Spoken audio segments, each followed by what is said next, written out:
అబ్బా సాయిరామ్. ఇందులో పెట్టుబడి ఎవరిది? నీది.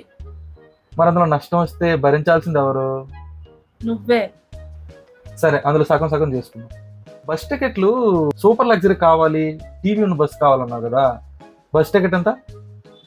1500. 1500 కొంచెం సైడ్కి తీయమ్మా. మీ తమ్ముడు స్వీట్స్ కొనేసి ఇచ్చాడు అప్పుడన్నా, ఆ స్వీట్స్ తో 1500 ఇస్తే. మీ బామ్మర్దులకనే అన్నావుగా. మా బామ్మర్దులుగానే కదా, నువ్వు వచ్చిన తర్వాత ఇప్పుడు అడుగుతున్నా. అయినా 1500 స్వీట్స్ కోసమా? హైదరాబాద్ లో ఇంతే, హైదరాబాద్ లో ఇంతే. ఇంకా ఎంత ఉంది? 1000 ఉంది. ఆ 1000 ఒకసారి ఎలా అయ్యి? సరే ఇయ్యు, నేను అంత డబ్బులు తీసుకున్నంత దుర్మార్గుని కాదు. ఏదన్నా మన ఇద్దరం కలిసి కష్టపడ్డాం కాబట్టి సగం నీకు సగం నాకు. ఛీ, ఇప్పటికి 3 రాఖీలు వెళ్ళే.